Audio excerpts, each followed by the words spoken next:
नमस्कार दोस्तों, स्वागत है आप सभी का अपने यूट्यूब चैनल पीटेक पर। 8 पे कमीशन सैलरी इंक्रीज़, इसको लेकर के एक नई चर्चा है, नया अपडेट है।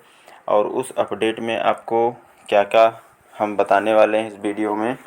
देखिए, 8 पे कमीशन सैलरी इंक्रीज़ क्या है, फिटमेंट फैक्टर क्या होता है। दोस्तों, फिटमेंट फैक्टर क्या होता है, फिटमेंट फैक्टर बदलने से सैलरी पर असर क्या पड़ेगा, कर्मचारियों की क्या मांग है, असल में कितनी बढ़ सकती है सैलरी, डीए का क्या होगा, 8वें वेतन आयोग से कर्मचारियों को क्या उम्मीद है। ये सारी जानकारी अच्छे से हम बताने वाले हैं आप लोगों को। और फिटमेंट फैक्टर कितने फिटमेंट फैक्टर की मांग की गई है दोस्तों, सब कुछ A to Z। तो चलिए वीडियो को शुरू करते हैं। सभी भाई लोग वीडियो को लाइक कर दो और चैनल सब्सक्राइब करके बेल आइकन प्रेस कर दो। नए नए अपडेट आप लोगों को मिलते रहेंगे। 8 पे कमीशन सैलरी इंक्रीज़ क्या है, नई चर्चा। तो सैलरी इंक्रीज़ को लेकर के सरकारी कर्मचारियों के बीच चर्चा तेज हो गई है। मार्च का महीना शुरू होते ही केंद्रीय कर्मचारियों की नज़र 8वें वेतन आयोग पर टिकी हुई है और कर्मचारियों को उम्मीद है कि नया वेतन आयोग लागू होने के बाद उनकी सैलरी जो है उसमें अच्छी खासी बढ़ोतरी देखने को मिल सकती है। कई कर्मचारी संगठनों का दावा है कि अगर फिटमेंट फैक्टर, सबसे बड़ा खेल है फिटमेंट फैक्टर का, तो जो कर्मचारियों का संगठन है उनका दावा है कि अगर फिटमेंट फैक्टर 2.8 या 3 से ऊपर चला गया तो सैलरी में 150% कितनी 150% तक की बढ़ोतरी देखने को मिल सकती है। कितना फिटमेंट फैक्टर होगा तो कितने परसेंट बढ़ोतरी हो सकती है, ये आपने जान लिया है। भारत में वेतन आयोग का गठन केंद्र सरकार द्वारा किया जाता है और इसे लागू करने की जिम्मेदारी गवर्नमेंट ऑफ इंडिया की होती है। फिटमेंट फैक्टर क्या होता है, 8 पे कमीशन सैलरी इंक्रीज़। दोस्तों, सैलरी इंक्रीज़ को समझने के लिए सबसे पहले फिटमेंट फैक्टर को समझना ज़रूरी है, बहुत ही ज़रूरी है। फिटमेंट फैक्टर एक गुणांक मल्टीप्लायर होता है जिससे कर्मचारियों की बेसिक सैलरी को गुणा किया जाता है। उदाहरण के लिए समझेंगे दोस्तों, उदाहरण के लिए समझेंगे, अगर किसी कर्मचारी की बेसिक सैलरी 18,000 है, कितनी है 18,000 रुपये है, और फिटमेंट फैक्टर 2.57 है, तो नई बेसिक सैलरी क्या होगी। तो 18,000 इंटू 2.57, ये दोस्तों पॉइंट है, ठीक है, तो 2.57 हो गया। तो नई बेसिक सैलरी जो बन कर के आएगी वो आएगी 46,260 रुपया। ये उदाहरण के तौर पर आप लोग समझ सकते हैं। यही कारण है कि फिटमेंट फैक्टर को कर्मचारियों की सैलरी की सबसे महत्वपूर्ण चाबी माना जाता है। फिटमेंट फैक्टर बढ़ने से सैलरी पर इसका असर क्या होगा।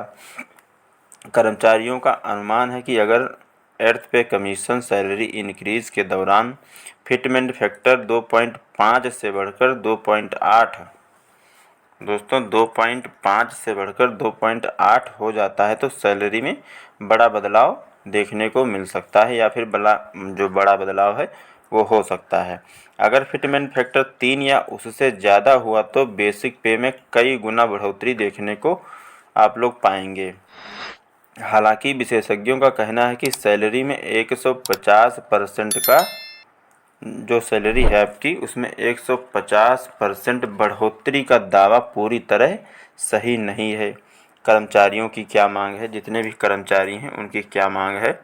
और यहाँ तक आप लोगों को अपडेट अच्छा लगा है अगर, तो वीडियो को लाइक ज़रूर करो भाई, और चैनल सब्सक्राइब करके बेल आइकन प्रेस करो, ज़्यादा से ज़्यादा लोगों के पास शेयर करो। कई महत्वपूर्ण जो सवाल हैं उनके आप सभी को इसमें जवाब मिल रहे हैं, तो आप लोग शेयर ज़रूर करें। जितने भी कर्मचारी भाई लोग इस वीडियो को देख रहे हैं, तो कर्मचारियों की मांग क्या है? कर्मचारी संगठन चाहते हैं कि एर्थ पे कमीशन सैलरी इंक्रीज के समय फिटमेंट फैक्टर को बढ़ाया जाए। वर्तमान में 7वें वेतन आयोग के तहत फिटमेंट फैक्टर 2.57 है। कर्मचारी संगठनों की मांग है कि इसे बढ़ाकर 3.68 किया जाए। देखिए कर्मचारियों की मांग क्या है फिटमेंट फैक्टर को लेकर के कि 3.68 किया जाए। बहुत बड़ी मांग है दोस्तों, 3.68 किया जाए। अगर ऐसा होता है तो कर्मचारियों की बेसिक सैलरी में काफ़ी बड़ा बदलाव, छोटा मोटा नहीं दोस्तों, काफ़ी बड़ा बदलाव देखने को मिल सकता है अगर इतना फिटमेंट फैक्टर होता है तो। ये मांग है कर्मचारियों की। फिर आपका है दोस्तों, असल में कितनी बढ़ सकती है सैलरी? तो कई लोग मानते हैं कि फिटमेंट फैक्टर बढ़ने से सैलरी 150% तक बढ़ सकती है, लेकिन सच्चाई थोड़ी अलग है। असल में नई बेसिक पे तय होने के बाद उसमें से पहले से मिल रहा महंगाई भत्ता यानी कि डीए घटा दिया जाता है।